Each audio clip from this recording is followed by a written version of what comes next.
शांति। ओम शांति।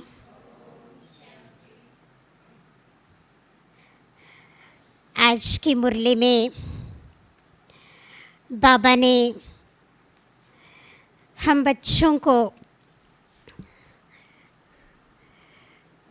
बताया कि हम सभी युद्ध के मैदान में हैं।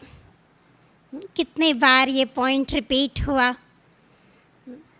कि युद्ध के मैदान में हम सभी खड़े हैं और हमारा युद्ध किसके साथ है? माया के साथ।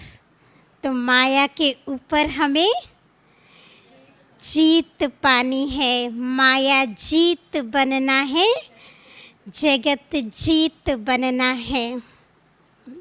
तो माया जीत बनना आसान है कि मुश्किल है? तो माया कब आती है, कैसे आती है, किसके पास आती है और माया से बचने की युक्ति क्या है? तो माया के बारे में भी हमें नॉलेजफुल बनना है। किस किस के पास माया आती है?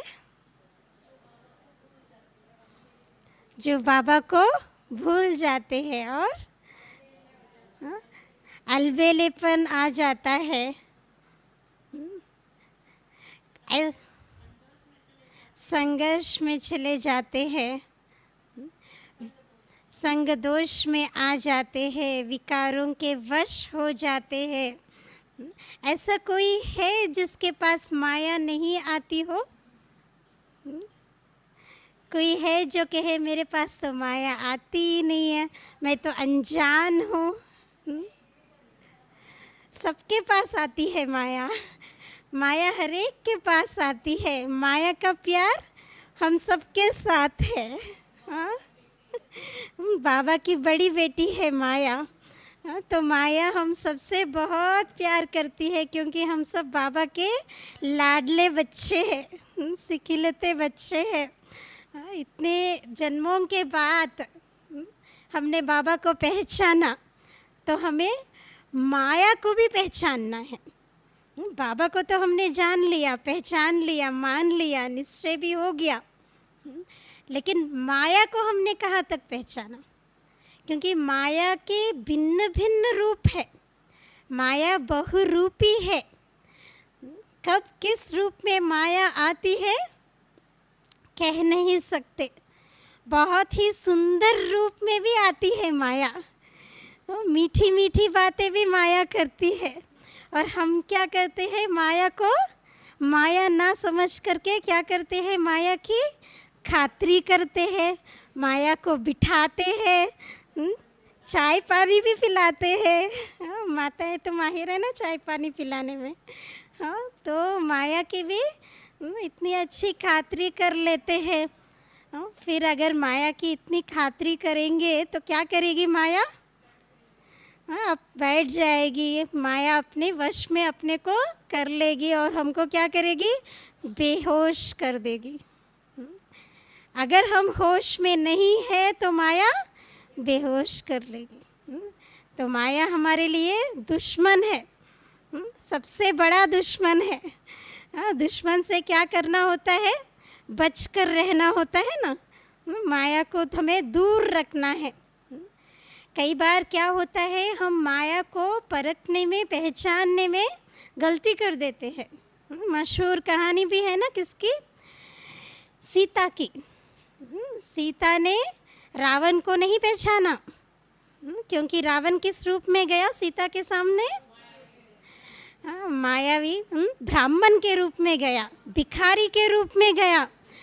जिसके कारण सीता ने भी इतनी पतिव्रता होते हुए भी जो रेखा थी डाली गई थी उसको भी उन्होंने, सीता ने पार किया। फिर क्या हो गया? अशोक वाटिका में रहने वाली सीता कहाँ चली गई? शोक वाटिका में चली गई, माया के रावण के जंजीरों में फंस गई। कितना दुख सीता को सहन करना पड़ा, कितना समय उनको राम के लिए आंसू बहानी पड़ी, कितनी दुख झेलनी पड़ी सीता को इसके कारण, क्योंकि पहचानने में गलती हो गई। तो हमें भी परखने की शक्ति, माया को परखने की शक्ति बहुत ज़रूरी है, क्योंकि माया बहुत विभिन्न रीति से आएगी। जो सत्य है उसको हम क्या समझने लग जाते हैं, असत्य समझने लग जाते हैं, झूठ को सच समझने लग जाते हैं, बुरे को अच्छा समझने लग जाते हैं। जो व्यक्तियों की परख होती है उसको हम सही रीति से नहीं कर पाते हैं, क्योंकि माया की पहचान नहीं। कहते हैं दीदी मनमोहनी जी तो जो थे, जो ये जुलाई का मास में हम विशेष दीदी मनमोहनी को याद करते हैं, तो दीदी जी के पास परखने की शक्ति बहुत अच्छी थी। राइट क्या है, रॉन्ग क्या है, अच्छा क्या है, बुरा क्या है, कौन व्यक्ति सही है, कौन गलत है। भले कोई किसी की निंदा करे, किसी के बारे में गलत बातें सुनाए, लेकिन दीदी की परख शक्ति बहुत अच्छी थी। दीदी को समझ में आता था कौन सही है, कौन गलत है, क्योंकि दीदी के अंदर बहुत पवित्रता की शक्ति थी। दीदी भी माता थी, उनको बहुत बंधन थे, लेकिन बाबा के प्रति इतना प्यार था। दीदी का लौकिक नाम गोपी था। दीदी को लौकिक वालों ने बहुत बंधन डाले, फिर भी बाबा के प्रति, यज्ञ के प्रति इतना प्यार था दीदी को। और शुरू में जो 5 जो बहनें और माताओं की टीम बनाई, और ब्रह्मा बाबा ने दीदी को भी उसमें निमित्त बनाया था। तो दीदी सभी की बहुत अच्छी पालना करती थी, और उनके अंदर परखने की शक्ति बहुत थी। कई बार हम क्या करते हैं, माया से हम घबरा जाते हैं, घबरा जाने के कारण कंफ्यूज हो जाते हैं, फिर माया को पहचानने में भी ऊपर नीचे हो जाता है। क्योंकि माया जो है वो क्या है, रावण है। तो माया रावण जो है, रावण की भी बताते हैं ना कि कितने सर है रावण के, 10 सर, 5 विकार स्त्री की और 5 विकार पुरुष की दिखाते हैं। और माया रावण के सिर काटने के लिए कितना मेहनत करना पड़ा। राम को कितना, कभी सर कट गया, नीचे गिर गया, फिर जुड़ गया, हाथ कट गया, नीचे गिरा, फिर जुड़ गया, पैर कटा, नीचे गिरा, फिर जुड़ गया। तो राम को समझ में नहीं आया ये क्या हो रहा है, मायावी रावण है ना। तो क्या किया, विभीषण ने उनको राज बताई। क्या राज बताई, तुम उनकी नाभि के ऊपर बाण मारो। जब नाभि के ऊपर बाण मारा, तब जाके सदा काल के लिए रावण का विनाश हुआ, मर गया रावण। तब राम की जीत हुई। तो हमें भी जो सेंट्रल पॉइंट है, माया का कारण, माया क्यों आती है, कब से माया आने लगी, माया का जन्म कब हुआ, माया का जन्म कब हुआ, इस कल्प में द्वापर युग से माया का जन्म हुआ। कैसे माया की शुरुआत हुई, देह भान से शुरुआत हुई। तो वो जो मूल कारण है माया का, सेंट्रल पॉइंट है, वो है देह भान, देह अभिमान। इसलिए बाबा हमें हमेशा अपनी फाउंडेशन को स्ट्रॉन्ग कराते हैं कि मैं आत्मा हूँ। आत्मिक स्थिति का, आत्माभिमानी की स्थिति का अभ्यास हमें बार बार कराते हैं। हर रोज़ बाबा कहते हैं इसको आप अंडरलाइन करो, इसको आप अभ्यास करो, आत्मिक स्थिति का अभ्यास करो, तभी देह भान हमारी मिटेगी।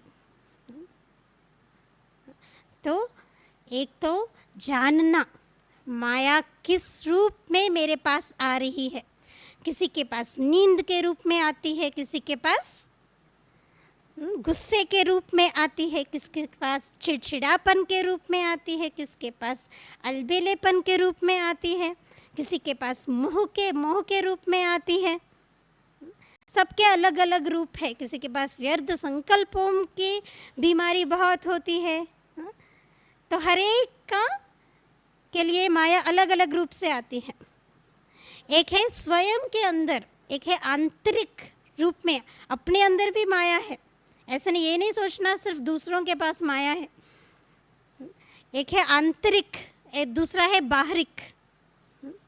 बाहर की जो माया है वो अंदर की जो माया है उसको जागृत करती है, और अंदर की जो माया है वो बाहर की जो माया को बढ़ाती है। आंतरिक विघ्न है और बाहरिक विघ्न है, इंटरनल है और एक्सटर्नल है। अगर अपने अंदर ही वो 5 विकार है, माया किस किस रूप में है? 5 विकार के रूप में भी है, काम, क्रोध, लोभ, मोह, अहंकार।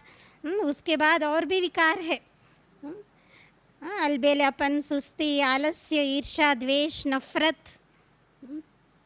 ये तो सब आप जानते ही है ना। तो इन विकारों के ऊपर हमें क्या करना है? विजय प्राप्त करनी है। आज भी बाबा ने कहा 2 प्रकार के बंधन है, एक है विकारों का बंधन और दूसरा है कर्म का बंधन। तो हमें देखना है कोई विकार तो मेरे अंदर नहीं है। अगर अंश भी है तो क्या हो जाएगा?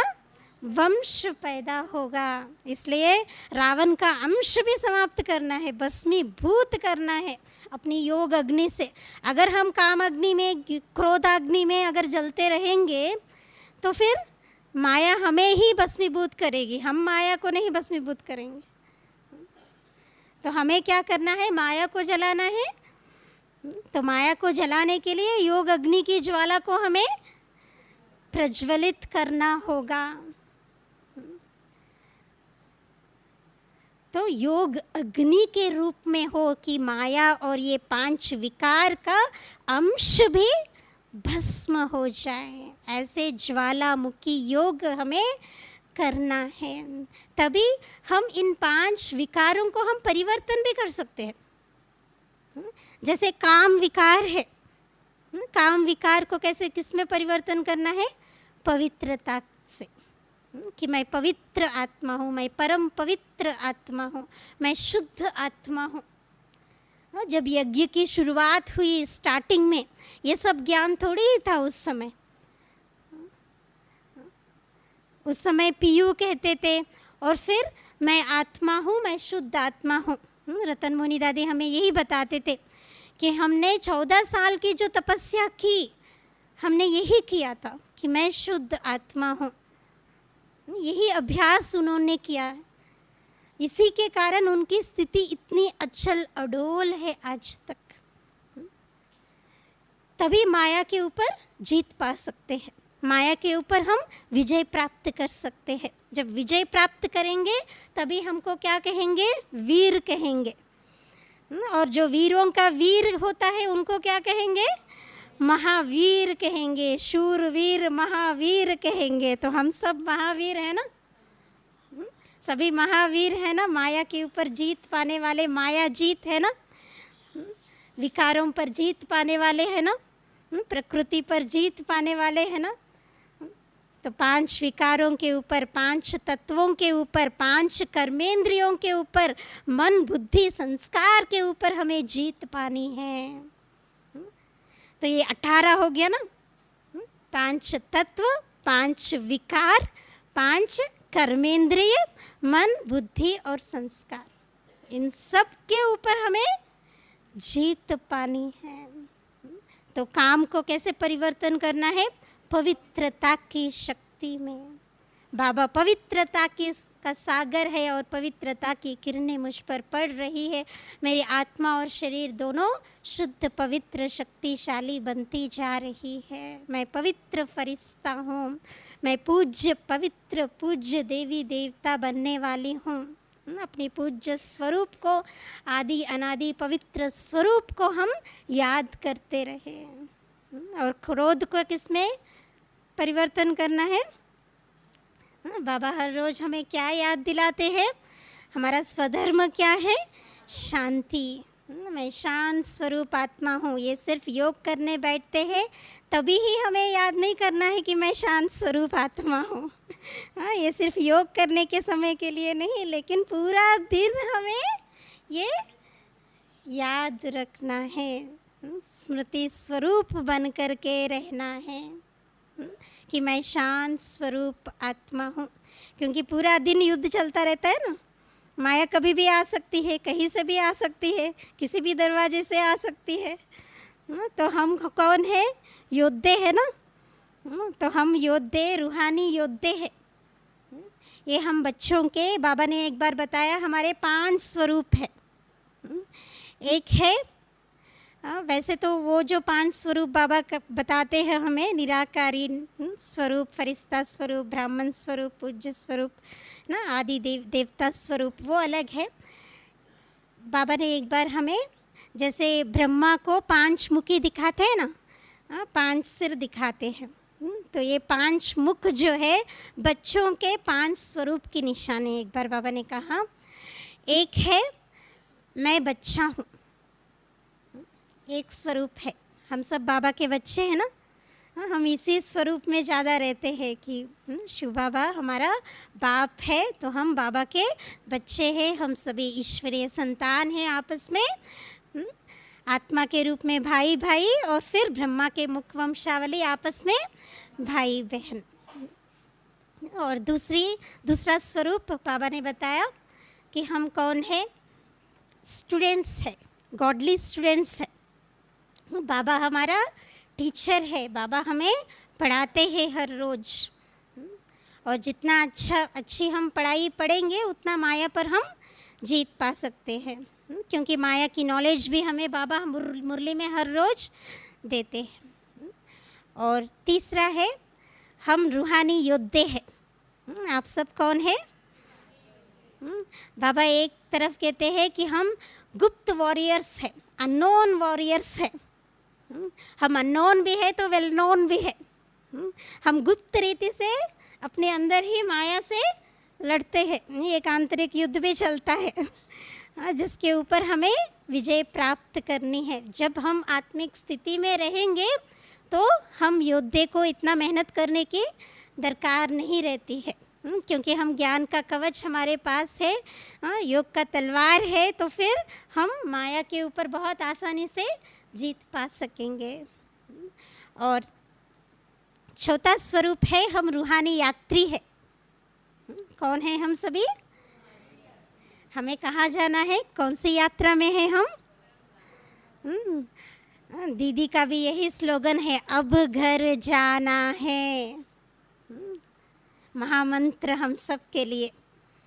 तो एक बार बाबा ने कहा कि हमारे 3 घर है।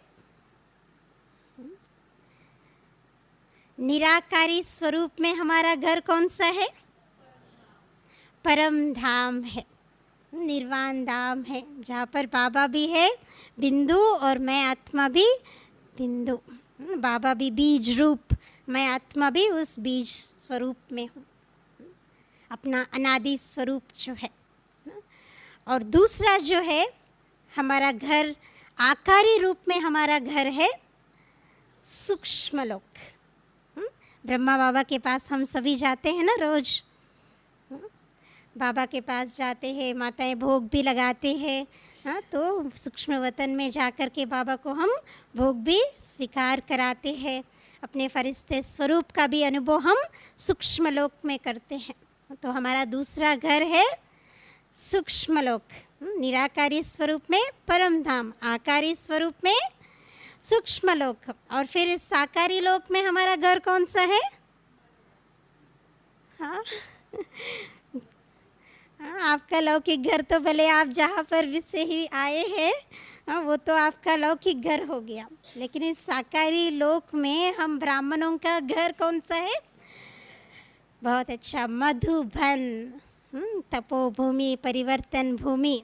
तो आप सभी भाग्यशाली आत्माएं यहाँ आकर के अपना भाग्य बनाने इस मधुबन घर में आए हैं। तो मधुबन भी हमारे लिए तीसरा घर है। तो हम रूहानी यात्री, हमें इन तीनों लोकों का सैर करना है, यात्रा करते रहना है, यही बैठे नहीं रहना है, उड़ना है। अगर देहभान में रहेंगे तो उड़ नहीं सकेंगे, इसलिए बाबा हमें हमेशा याद दिलाते हैं अशरीरी बनो।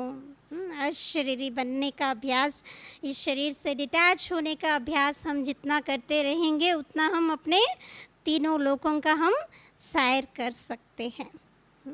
और जितना तीनों लोकों का सैर करते रहेंगे, मन बुद्धि हमारी बिजी रहेगी तो माया आ नहीं सकती। लेकिन अगर इस दुनिया में कोई आ सकती है तो फिर माया भी आ सकती है। तो आसक्ति को कैसे, हमें अनासक्त वृत्ति में, बेहद वैराग्य वृत्ति में हमें परिवर्तन करना है। अगर स्थूल कोई आकर्षण है, देह संबंधी, देह के पदार्थ, वैभव, इन सब से आकर्षण है तो फिर माया से हम दूर नहीं रह सकेंगे। माया हमारे ऊपर वार करती रहेगी। लेकिन हमें क्या करना है? अनासक्त वृत्ति, बेहद की वैराग्य वृत्ति को हमें अपनाना है। तो ये मैं बच्चा हूँ, मैं गॉडली स्टूडेंट हूँ, मैं रूहानी योद्धा हूँ, मैं रूहानी यात्री हूँ। और फिर पांचवा है मैं खुदाई खिदमतगार हूँ, या फिर ईश्वरीय। बाबा के हम कौन है? सहयोगी है। बाबा के हम सभी हेल्पर है। बाबा के मैं राइट हैंड हूँ, मैं ईश्वरीय सेवाधारी हूँ। तो इस प्रकार हमें अपने 5 स्वरूप को हमें याद रखना है। एक है माया को पहचानना, दूसरा है माया से ना घबराना, मूंझना नहीं, कंफ्यूज नहीं होना, और तीसरा है माया से बचकर रहना। अभी पता है माया इस रूप में आने वाली है, तो मुझे माया से बचने की युक्तियाँ भी मुझे सीखनी ज़रूरी है। सीखना चाहिए ना, माया से कैसे बचना है। कई बार कई लोग यही कंप्लेंट करते हैं, आजकल की मॉडर्न बीमारी यही है कि व्यर्थ संकल्प बहुत चलते हैं। तो बाबा हमें माया के ऊपर वॉर करने के लिए एक शस्त्र देते हैं, और वो है ज्ञान का शस्त्र। ज्ञान रूपी शस्त्र हम बच्चों को देते हैं। जो शस्त्र जब जिस समय यूज़ करना है उस समय हमें उस शस्त्र को यूज़ करना है। वैसे ही मुरली में कई पॉइंट्स बाबा हमें सुनाते हैं, कई ज्ञान के पॉइंट्स हम सुनते हैं। तो ये ज्ञान जो है, ज्ञान रतन, एक एक ज्ञान रतन की वैल्यू कितनी है? कोई मूल्य है उस रतन की वैल्यू? लाखों करोड़ों से भी ज़्यादा है। तो ज्ञान रतन भी है, ज्ञान रोशनी भी है, ज्ञान शक्ति भी है, ज्ञान शस्त्र भी है। तो ज्ञान के आधार से हमारी लड़ाई किसके साथ है? माया के ऊपर हम विजय प्राप्त कर सकते हैं। लेकिन उस ज्ञान की पॉइंट को किस समय हमें यूज़ करना है। जैसे बाबा कहते हैं मैं शांत स्वरूप आत्मा हूँ। अगर कोई मेरे ऊपर गुस्सा करने आते हैं, कोई मेरी निंदा करते हैं, कोई मेरी इंसल्ट करते हैं, कोई मेरी ग्लानि करते हैं, तो उस समय क्या मैं शांत स्वरूप हूँ? उन्होंने गुस्सा किया तो मैंने भी गुस्सा किया, तो वो फिर शांति कहाँ चली गई? तो उस शस्त्र को हम उस समय माया के ऊपर यूज़ करना है। जैसे बाबा के जिस शक्ति को जिस समय यूज़ करना है उस समय यूज़ करो। इसी प्रकार ज्ञान की हर पॉइंट को भी जिस समय यूज़ करना है उस समय अनुसार हमें अप्लाई करना है, अपने जीवन में हमें धारण करना है। सिर्फ सुनने से, लिखने से नहीं होगा, या फिर मुख से बोलने से भी नहीं होगा, लेकिन हमें अपने प्रैक्टिकल जीवन में उस पॉइंट को हमें यूज़ करना है। और जब हम मुरली सुन रहे होते हैं उस एक एक पॉइंट को हमें अनुभव करते रहना है। सिर्फ सुन कानों से ही नहीं सुन रहे हैं, उसको हम फील कर रहे हैं, अनुभव कर रहे हैं, एक्सपीरियंस कर रहे हैं। उसका स्वरूप हम बन रहे हैं। उस ज्ञान की पॉइंट का स्वरूप हम जब बनेंगे तो वो पॉइंट भी हमें दिन भर याद रहेगी। तो रिपीट करना अलग बात है। और दूसरा है मनन चिंतन, विचार सागर मंथन। ये भी माया से बचने का बहुत अच्छा साधन है। तो मनन करना माना उस ज्ञान के पॉइंट के पीछे जो राज है उस राज को हमें समझना है। बाबा ने जो पॉइंट हमें बताया है उसके पीछे क्या राज है, उस पॉइंट को मैं कब और कहाँ यूज़ कर सकती हूँ, किस समय यूज़ कर सकती हूँ, और उस ज्ञान की पॉइंट को मैं सेवा में कहाँ लगा सकती हूँ। दूसरों को भी जब हम ज्ञान सुनाते हैं अब उस पॉइंट को हम कब दूसरों को सुना सकते हैं। तो ये भी हम मनन करना है, विचार सागर मंथन करना है। और उस पॉइंट का हमें स्वरूप बनना है, अनुभव करना है, और तभी हम अनुभव की अथॉरिटी बन सकेंगे। तो ये सुनना ही नहीं लेकिन विचार सागर मंथन, मनन शक्ति को हमें बढ़ाना है। तभी वो ज्ञान की पॉइंट हमें शस्त्र के तरह काम करेगी जिससे हम माया को तीर लगा सकते हैं। तो ज्ञान एक संजीवनी बूटी है जो मूर्छित को भी सुरजित कर देती है। वहाँ किसको दिखाते हैं? हनुमान को दिखाते हैं। हनुमान ने जाके संजीवनी बूटी लेकर आई और हनुमान के भी दो रूप दिखाते हैं। एक बंदर का रूप दिखाते हैं, है ना, और दूसरा बल शक्तिशाली महावीर का रूप भी दिखाते हैं। जब हनुमान बंदर के रूप में होता है तब कमज़ोर होता है, उसको कुछ पता नहीं होता है। उसको ये भी नहीं पता था कि माया के ऊपर मैं वार कर सकता हूँ या फिर मेरी अंदर इतनी शक्ति है, ये भी हम भूल गए हैं। हमारे अंदर भी जब भी कोई कमजोरी आती है तब माया बहुत जल्दी रास्ता ढूंढ के हमारे पास आ जाती है। बच्चे के पास ये कमजोरी है तो मैं इसी रूप में, उसी कमजोरी के रूप में बार बार माया वार करेगी। लेकिन हम क्या है, हम अपनी अंदर की जो शक्ति है उसको कई बार हम भूल जाते हैं, बंदर का रूप ले लेते हैं। तो हनुमान को क्या बताना पड़ा? हाँ, हनुमान को बताना पड़ा कि तुम उड़ सकते हो।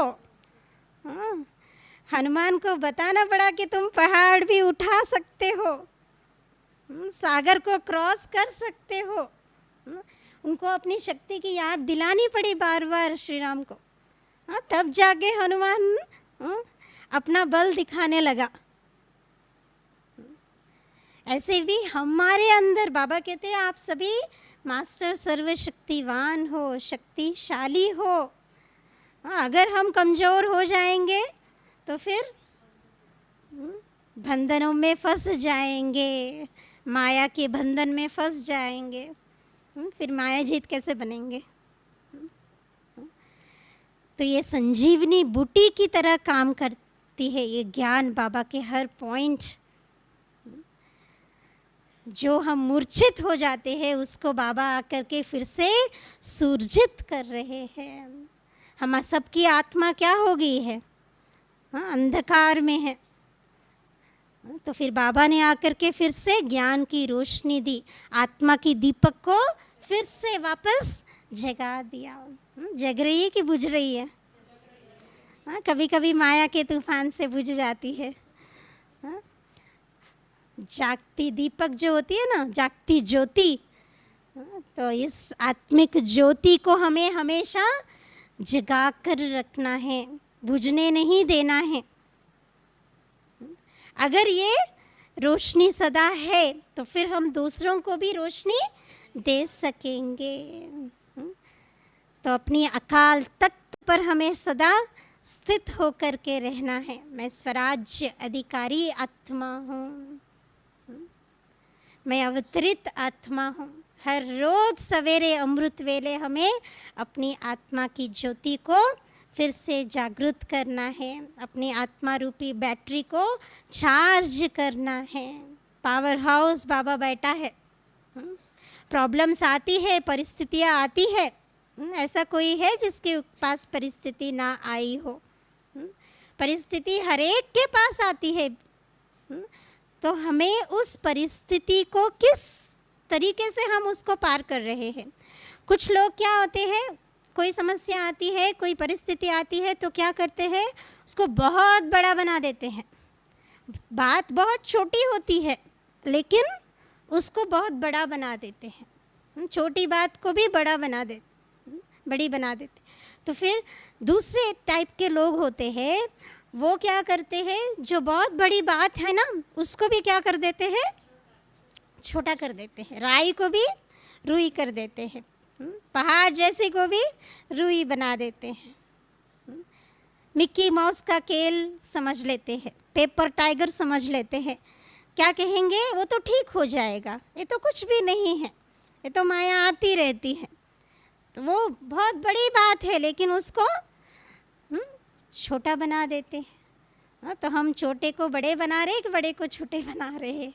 जब परिस्थिति बड़ी आती है, जितना हम परिपक्व होते जाएंगे, जितनी हमारी स्थिति जो है वो अचल बन जाती है, उतनी ही माया उतनी ही बड़ी रूप में आती है। हनुमान ने भी अपना रूप छोटे से कितना बड़ा कर लिया। वैसे ही हमें भी बाबा के इस ज्ञान और योग के बल से हमें भी इतनी शक्तिशाली बनना है कि ये सब जो है पूरी दुनिया कैसे हो, छोटी छोटी गुड़िया जैसे लगे। मतलब एरोप्लेन व्यू, एरोप्लेन से, हेलीकॉप्टर से ऊपर से जब देखते हैं, सब इतने बड़े बड़े मकान भी कैसे दिखते हैं, खिलौने जैसे दिखते हैं। ऐसे भी जो परिस्थितियाँ आती है, समस्याएं आती है, जब हमारी स्थिति शक्तिशाली रहती है, तो हनुमान ने जिस तरह से अपना रूप बड़ा कर लिया, ऐसे अपने को भी जितनी परिस्थिति बड़ी आती है उससे हमारा रूप बड़ा हो। ये तब हो सकता है जब हम बाबा के साथ कंबाइंड रहते हैं। अगर हम अकेले हो जाएंगे तो माया हमें कमज़ोर बना देती है और हमारा बड़ा रूप भी क्या हो जाता है, छोटा हो जाता है। लेकिन बाबा के साथ अगर कंबाइंड रहेंगे तो माया के ऊपर जीत पाना आसान हो जाता है।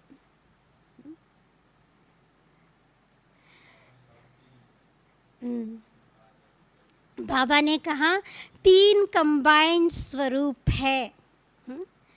एक है आत्मा और शरीर, ये कंबाइंड है ना।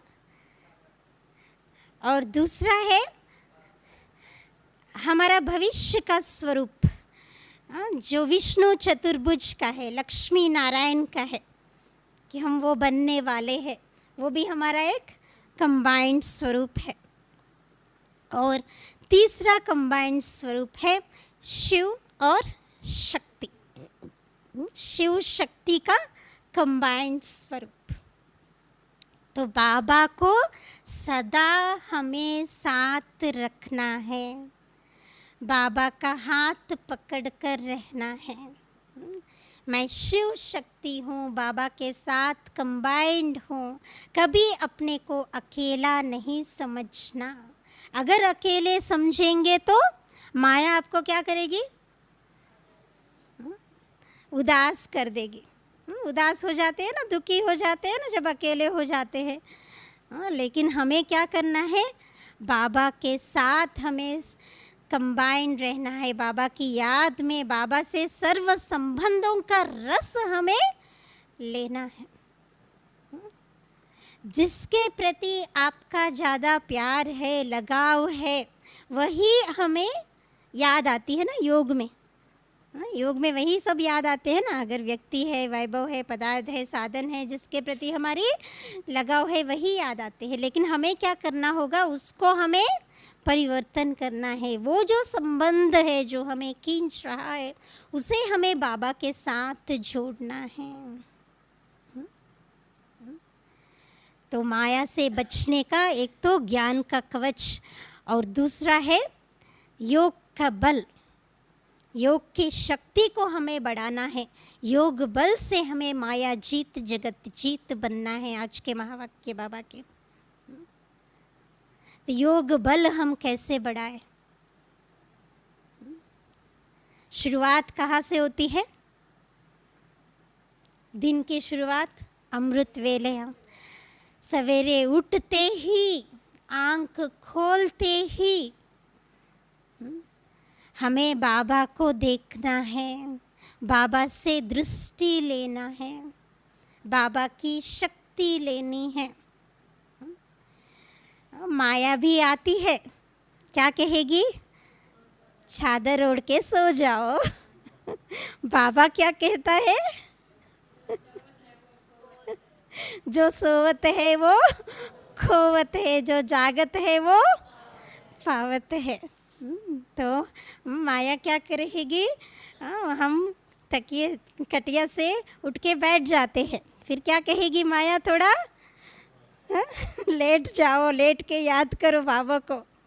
फिर धीरे धीरे आंख भी क्या होती है? बंद होने लग जाते हैं, फिर निद्रा लोक में चले जाते हैं। इसलिए हमें उस कमरे को ही छोड़ना है जिस कमरे में हम सोते हैं ना, जितना हो सके। मैं तो समझती हूँ आप सबके घर में भी बाबा के कमरा होगा, और कहीं ना कहीं कोई स्थान तो होगा जहाँ पर आप बैठ कर के योग करते होंगे। कटिए पर तो बिल्कुल नहीं बैठना है। अगर कोई कुर्सी है बगल में तो उस पर बैठना, अगर हो सके तो उस कमरे से बाहर निकल कर के आप बैठना, ताकि माया की प्रवेशता ना हो। तो ये भी सब माया के रूप है ना, आप सब नॉलेजफुल है ना इसमें। बाबा भी देखते हैं सीन सीनरी सवेरे सवेरे के। हाँ, बच्चे मेरे मीठे प्यारे बच्चे कैसे बैठे हैं। हाँ, सबके पोज देखते हैं बाबा। कैमरा में सब रिकॉर्ड हो जाता है। हाँ, हम कैसे याद कर रहे हैं या झुटके खा रहे हैं, क्या हो रहा है, बाबा के पास सब रिपोर्ट पहुंचता है ना हर रोज़। लेकिन जो बाबा को अलर्ट हो करके अटेंशन के साथ बैठते हैं, योग करते हैं, हर रोज़ हमें बाबा से अमृत वेला माया के ऊपर विजय प्राप्त करने का, विजय का तिलक हमें बाबा से लेना है। विजय भव का तिलक बाबा हम सब बच्चों को हर रोज़ दे रहे हैं, तो इसलिए इस तिलक को मिस नहीं करना है। तो माया के ऊपर जीत पाने के लिए बाबा कहते हैं, माया जीत भव, विघ्न विनाशक भव, सर्वशक्तिवान भव। तो ये सब जो वरदान हमें बाबा हमें दे रहे हैं, बाबा हमें दृष्टि भी देते हैं, शक्ति भी देते हैं, वरदान भी देते हैं, जिससे हमारी आत्मा की शक्ति बढ़ती है, हमारी योग की शक्ति बढ़ती है। और जब हम आत्मा शक्तिशाली बनते हैं तो फिर माया कुछ भी हमारी बिगाड़ नहीं सकती। तो माया वो पेपर टाइगर का रूप ले लेगी। अब कौन सा रूप ले रही है माया? बहुत बड़ा रूप ले रही है। हम छोटे बन रहे हैं, लेकिन अभी हमें क्या करना होगा? हमें बड़ा रूप लेना है माया के ऊपर। हमें जिस तरीके से हनुमान ने अपना विश्व रूप दिखाया है, तो माया के ऊपर भी हमें अपना उसके लिए हमें योग की जो सब्जेक्ट है, इसके ऊपर हमें बहुत अटेंशन देना है, क्योंकि यही हमें अंत समय क्या काम आने वाला है, हमारी स्थिति ही है ना। तो हमारी स्थिति को हमें अचल अडोल बनाना है, स्ट्रांग बनानी है। कोई कितना भी हिलाए, हमें हिलना डुलना है कि अचल अडोल रहना है। उसके लिए बहुत बड़ी परिस्थितियाँ आएंगी हमारे सामने, समस्या आएंगी तरह तरीके से, लेकिन उससे हमें सामना करने की शक्ति योग के बल से ही हमें मिलेगी। और तीसरी बात है, माया के ऊपर जीत पाने के लिए, माया से अपने आप को सेफ रखने के लिए, एक बार मुरली में बाबा ने बताया हमें 4 बातों से न्यारा बनना है। 4 बातों से न्यारा जब बनेंगे तभी हम माया जीत बन सकेंगे। और सबसे पहली बात बाबा ने बताई कि ये देह से हमें न्यारा होना है। सबसे ज़्यादा मोह हमें किसके साथ होता है? तो मोह में हमें, मोह को किस में परिवर्तन करना है? अनासक्त वृत्ति, बेहद वैराग्य वृत्ति, न्यारापन। तो देह से न्यारा बनने का हमें अभ्यास करना है। जो शुरुआत में जो 14 साल की तपस्या दीदी दादियों ने की, उस समय उन्होंने यही अभ्यास किया, शरीर से न्यारा होने का, डिटैच होने का, अशरीरी बनने का। कहते हैं गुलजार दादी गमले में बैठ कर के तपस्या करते थे। और इतनी उन्होंने ये अभ्यास किया कि जैसे कहते हैं एक बहन गोबर बना रही थी। किसी ने जाकर के पूछा क्या कर रहे हो? तो उन्होंने क्या जवाब दिया? मैं स्वर्ग का गोला बना रही हूँ। बना गोबर रही है और क्या वो कह रही है? स्वर्ग का गोला बना रही हूँ। एक बहन बाथरूम में गई तो किसी ने कहा कब बाहर निकल रहे हो? तो क्या कहती है? शरीर छूटने के बाद। किसी ने एक बहन से पूछा यहाँ जाने का रास्ता किधर से है? तो बोलती है मेरे को तो सिर्फ परमधाम का रास्ता मालूम है। मतलब इतना उन्होंने तपस्या की, देह के भान से परे होने का अभ्यास किया कि उनको सिर्फ यही नशा रहता था, यही रूहानी नशा, अलौकिक नशा कि हम क्या बनने वाले हैं, कि मैं आत्मा हूँ, शिव बाबा। ये जो ज्ञान की जो फाउंडेशन है उन्होंने इतना स्ट्रॉन्ग बना लिया कि अपने आप जैसे कि इस देह से कोई ममत्व नहीं, कोई मोह नहीं। लेकिन आज की हमारी जो स्थिति है, ये जो 5 कर्मेंद्रिय है, ये 5 कर्मेंद्रियों ने हमें क्या कर दिया? हमें दासी बना लिया। हमें क्या करना है? उन कर्मेंद्रियों को हमें दासी बनाना है। लेकिन ये उल्टा हो गया अभी, फिर से अभी हमें चेंज करना है। हमें इन कर्मेंद्रियों के ऊपर मालिक बनना है। तो देह से न्यारा होने के अभ्यास, इसके लिए हमें आत्मिक स्थिति को हमें बढ़ाते जाना है। और दूसरी बात है देह के संबंधों से हमें न्यारा, जो भी हमारे संबंध है, लौकिक संबंध है, जैसे आपके बच्चे हैं, ये समझना है वो भी बाबा के बच्चे हैं। हमारा पति कौन है? पतियों का पति बाबा है। हमारे सर्व संबंध बाबा के साथ है। इस संगम युग में हमें ब्राह्मण परिवार मिला है, दैवी परिवार मिला है, तो हमें संबंधों में सद्भावना के साथ रहना है, एक दूसरे के सहयोग करते हुए बाबा के कार्य को हमें आगे बढ़ाते रहना है। लेकिन किसी के प्रति हमारी लगाव, झुकाव, टकराव ना हो। तो ये भी एक माया है। अगर हम उस लौकिक परिवार को छोड़ दिया, लौकिक रिश्तेदार को छोड़ दिया, लेकिन इस अलौकिक परिवार में आकर भी वही वो लौकिक रिश्ते फिर से हम जोड़ने लगे, फिर क्या फ़ायदा? तो हमारा दिल का जो रिश्ता है वो बाबा के साथ, दैवी परिवार में स्नेह से हम रहते हैं, सेवा अर्ध हम एक दूसरे के साथ रहते हैं, लेकिन हमारे दिल का जो सच्चा संबंध है, जो अटूट प्यार है, वो हमारे बाबा के साथ हो। और तीसरी बात है देह के पदार्थ, देह के ये जो साधन है जो हम यूज़ करते हैं। आजकल साधनों का भी बहुत फैशन हो गया है। मोबाइल है, टीवी है, कंप्यूटर है, हाँ, भले ये अगर हम सेवा के लिए यूज़ कर रहे हैं, स्व उन्नति के लिए, स्वस्थिति को बनाने के लिए यूज़ कर रहे हैं, वो अलग बात है। लेकिन अगर वो मायावी तरीके से अगर यूज़ कर रहे हैं तो फिर वो माया हमें वश कर लेगी। एक सीरियल देखा टीवी में, फिर नेक्स्ट सीरियल, फिर दूसरा, तीसरा, चौथा, उसमें फिर टाइम अपना कितना हम समय गंवा देते हैं।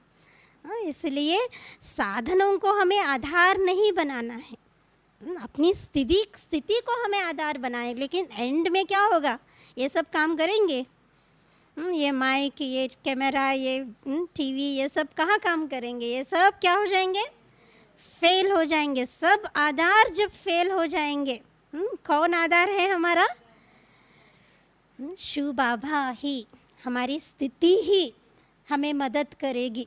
एक बाबा ही मेरा संसार है, एक बाबा दूसरा ना कोई। एक बाबा के साथ का अनुभव ही हमें अंत में मदद करेगा। और कोई व्यक्ति मदद करेंगे हमारी, हमारा दिल का सहारा एक बाबा ही होगा। देह, ये देह के संबंध, देह के पदार्थ, ये पुरानी दुनिया और हमारे पुराने स्वभाव संस्कार, इनसे भी हमें न्यारा बनना है। एक है मेरा तो नेचर ही ऐसा है, मेरा तो स्वभाव ही ऐसा है, मैं तो ऐसे ही करूँगी, मैं ये काम इस प्रकार से ही कर सकती हूँ, ये काम मैं सवेरे ही करूँगी, रात को नहीं करूँगी, या फिर ये काम मैं रात को ही करूँगी, सवेरे नहीं करूँगी। मतलब सबके अपने अपने स्वभाव संस्कार होते हैं ना। मैं चाय पीऊँगी तभी काम करूँगी, वरना नहीं करूँगी। तो ये हमारे नेचर और ये जो संस्कार है, अगर पुराने संस्कार स्वभाव को अभी हम नहीं चेंज करेंगे, फिर कब चेंज करेंगे। एक होती है नेचर, वो थोड़ा सॉफ्ट होता है, उसको चेंज करना आसान होता है। दूसरा है संस्कार, वो थोड़ा खड़क होते हैं, क्योंकि अनेक जन्मों का, 63 जन्मों का संस्कार हम अपने साथ लेकर के आ रहे हैं। तो उन 63 जन्मों के संस्कारों को हमें अभी परिवर्तन करना है। उसके लिए हमें अपनी आदि अनादि संस्कारों को हमें इमर्ज करना है। हमारी आदि देवी देवता के संस्कार, अनादि आत्मिक स्वरूप में, निराकारी स्वरूप में हमारे जो संस्कार है, हमारी निजी ओरिजिनल जो संस्कार है, जो गुण है, उसको हमें इमर्ज करना है। जितना हम बाबा की याद में रहेंगे, उतना वो सब स्वरूप ऑटोमेटिकली अपने अंदर भरते रहेंगे। तो इमेज एंड इट्स इफेक्ट कहते हैं साइंस में। जिसको हम याद करते हैं उसका इफेक्ट हमारे ऊपर पड़ता है। अगर किसी को आप पसंद नहीं करते हैं और उन्हीं को आप याद करते होंगे, उन्हीं की कमी कमजोरियाँ हम आप याद करते रहेंगे, तो वही कमी कमजोरी अपने अंदर भी प्रवेश कर लेता है। अगर हम बाबा को याद करेंगे, बाबा के गुणों को याद करेंगे, दूसरों की विशेषताओं को याद करेंगे, वो गुण और विशेषताएं अपने अंदर प्रवेश करेंगे। इसलिए हमें दूसरों के प्रभाव में नहीं आना है, ना अच्छाई के प्रभाव में ना आना है, ना बुराई के प्रभाव में आना है, ना उनकी कमी कमजोरियों के बारे में वर्णन मनन नहीं करना है। हमें करना है मनन ज्ञान का चिंतन, ज्ञान का चिंतन हमें करना है, स्वचिंतन हमें करना है, शुभ चिंतक हमें बनना है। तो पुराने स्वभाव संस्कार जो है उसको हमें अपने, बाबा के जो संस्कार है वो मेरा संस्कार है, बाबा को जो अच्छा लगता है वो मुझे अच्छा लगता है, बाबा मुझसे क्या चाहते हैं वो मुझे करना है। अगर जो दूसरे लोग चाहते हैं वो हम करेंगे तो फिर माया आएगी। बाबा जो चाहते हैं वो हम करेंगे तो माया दूर भाग जाएगी। तो हमें माया को दूर भगाना है। अगर दरवाज़ा खोल के रखेंगे तो माया अंदर घुस जाएगी। इसलिए क्या करना होगा, माया के दरवाजे डबल लॉक लगाना है। कौन सा? याद और सेवा का डबल लॉक। हमारी दृष्टि के द्वारा, हमारी वृत्ति के द्वारा, हमारी कृति के द्वारा हमने सेवा में अपने आप को बिजी रखना है। हाँ, कहते हैं ना, काली मन शैतान का घर। अगर आप फ्री रहेंगे तो माया बहुत जल्दी अंदर आ जाएगी, भूत की प्रवेशता हो जाएगी। लेकिन हमें माया जीत बनना है, माया को एंट्री नहीं देना है। तो अपने आप को चेक करना है, किस किस दरवाज़ा मेरा खुला है और कहाँ से माया आ रही है। इसलिए बाबा अनासक्ति के लिए बाबा शुरुआत में कौन सा डोडा और छाछ पिलाते थे। 15 दिन के लिए गेहूं का आटा भी था तो भी वही खिलाया पिलाया बाबा ने, रोटी नहीं खिलाई। तो फिर उन 15 दिन में जो अस्वस्थ थे, दमा जिनको था वो भी छाछ पी के ठीक हो गए। हाँ, देखिए बाबा का कमाल। कहते ना, विष भी अमृत हो जाता है। तो बाबा के ऊपर जिनका अटूट निश्चय था वो पास हो गए। क्योंकि परिस्थिति तो हर किसी के सामने आती है भिन्न भिन्न रीति से। जितनी परिस्थिति बाबा के सामने आई उतनी परिस्थिति तो हम सबके सामने तो नहीं आई ना। लेकिन बाबा हमेशा क्या कहते थे, फेवरेट शब्द, नथिंग न्यू। कल्प पहले भी ऐसा हुआ था, फिर से रिपीट हो रहा है। बाबा के ऊपर इतना निश्चय था कि वो सदा हर्षित मुख रहे करके माया के ऊपर विजय प्राप्त किया। और हम सब के लिए क्या बने, एग्जाम्पल बने। तो हमें भी क्या करना होगा, ऐसे ही दृढ़ संकल्प हमें करना है कि मुझे विजयी बनना ही है। मैं कल्प कल्प की विजयी आत्मा हूँ, मैं माया जीत हूँ, मैं विघ्न विनाशक हूँ। तो इस प्रकार हमें श्रेष्ठ स्मृति अपने अंदर लानी है। अच्छे अच्छे स्वमान हमें याद करना है, ज्ञान का मनन चिंतन करना है, शक्तिशाली योग हमें करना है। इन 4 बातों से देह संबंधी, देह के पदार्थ, वैभव, पुराने स्वभाव, संस्कार, इन सब से हमें न्यारा बनना है। तभी माया हमारे सामने सरेंडर हो जाएगी।